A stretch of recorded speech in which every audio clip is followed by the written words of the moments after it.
Hi guys, today I'm back with an oily skin diaries video. These are my favorite to film because I have super oily skin, so I love to tell you guys exactly how foundations work for me. Basically, I'm just going to wear it throughout the day, show you what it looks like with flash photography, and give you my thoughts. It's not a first impression. I have used this foundation several times. My favorite way to apply it is with a damp beauty blender. This is going to lessen the coverage a little bit, but it is quite a full coverage foundation, and people can kind of say that it cakes up a little bit. If you notice, if you're new to my channel, that's Rue back there. She was in a lot of my older videos. The way my setup was, you could see her a lot better, and you can't really see her that much. So I thought I would like prop her up there so you could get to know her a little bit better. So I'm going to go ahead and apply this foundation. I got mine in the shade Medium 62. And that's about 2 pumps there. You can see it is very, very thick. It is like barely sliding down my hand at all. And I like to just kind of dot it on my face and then use the beauty blender to blend it out. And you can see I've definitely got some breakouts and stuff, so we'll be able to put its coverage to the test. So just to tell you a little bit about the foundation, it retails for $43 on the Sephora Canada website. If you're in the States, the Canadian dollar sucks right now, so it's about $35 American, which is much friendlier. So on the Sephora website, it says it's a high pigment foundation for full coverage with long-lasting, beautiful finish. Kat created this foundation to provide exceptional coverage without compromising a smooth, striking finish. Formulated with 21% pigment. I've never heard of that before. This is powerful formula which was developed to match a broad range of skin tones. It does have about 18 colors in the range, which is awesome, with bold coverage. The proprietary pigments can even effectively cover tattoos. I haven't put that to the test. I don't have any tattoos. The combination of raw materials and the best siliconic elastomers and the siliconic esters provide 24-hour wear with transfer resistance. Natural polymers absorb oil for a matte finish, soft finish, and the added emollients provide a velvety texture for perfectly smooth, hydrated skin.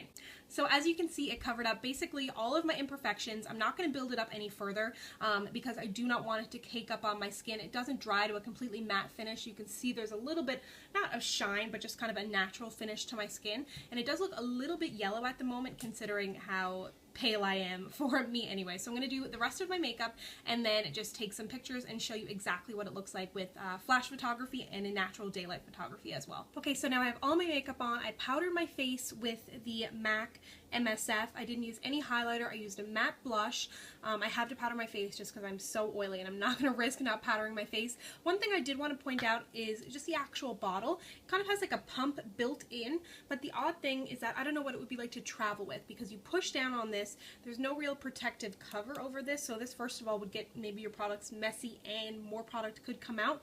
There may have been a little tip on it, but I didn't hold on to that, and I don't know that many people would hold on to this tiny little tip just for traveling. But yeah, so I'm going to wear it throughout the day. Now you can see what it looked like in flash photography. It actually looked really, really good, and in daylight it looked amazing too, but it doesn't have a completely matte finish, which is surprising to me even after I powdered it. So I'm interested to see how this goes. I will check back in a few hours. Hi guys, doing a little check-in before I head out so you could see me in super daylight. This is the point where I would love to just take a tissue and just kind of blot my skin a little bit. There is a little bit of shine, and I feel like it might have oxidized slightly, but not really. The foundation was a little bit too dark for my skin anyways. I think if you have dry skin, you may want to stay away from this. I see it kind of catching inside, like behind my nose there. It's not dry there, but it's got a little bit of dry patches, I guess. So if you have a lot of dry patches on your skin, unless you use a really moisturizing primer, same if you have very textured skin or really, really big pores, it's not that it enhances my pores, but it definitely doesn't blur them either. So you might want to use a kind of a pore filling primer with this. So it does still look really, really good. I was filming some videos earlier and my foundation looks amazing. It looks so, so good. So I'm not thinking that this is going to be an everyday foundation for me, but yeah, I'll check back at the end of the day and give you my final thoughts. Hi guys, I am back for my final check-in of the day. I'm about to go to the airport and pick up my boyfriend. He's been gone for about 20 days, so I'm probably going to cry at the airport because I'm a big baby like that. So I don't want to mess up my makeup and then come back and the review will be completely ruined. So I've had it on for an entire day. You can see I'm a little bit oily. There's definitely some oxidization, but then keep in mind that this foundation was a little bit too dark for my skin to begin with. But overall, I would suggest this for people who have normal to oily skin. If you have dry skin, I really think it's going to catch on your dry patches. Maybe with a moisturizing primer. Leave it down below if you're dry and you've had success with the product.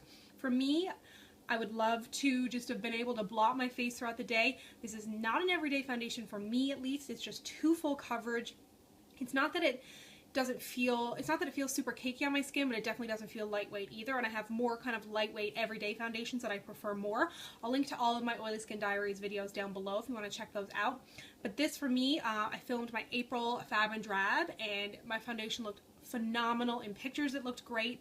I'll wear this on a night out because it lasts a really long time, and I don't mind blotting a little bit because I have oily skin and blotting is just inevitable. So I really, really do like this foundation. I suggest it if you have any kind of imperfections that you really want to cover up, if you're doing any kind of film, potentially photography as well, or kind of like a going out clubbing foundation. I think it's really good for that. So let me know if you've tried this foundation or if you're going to try it yourself.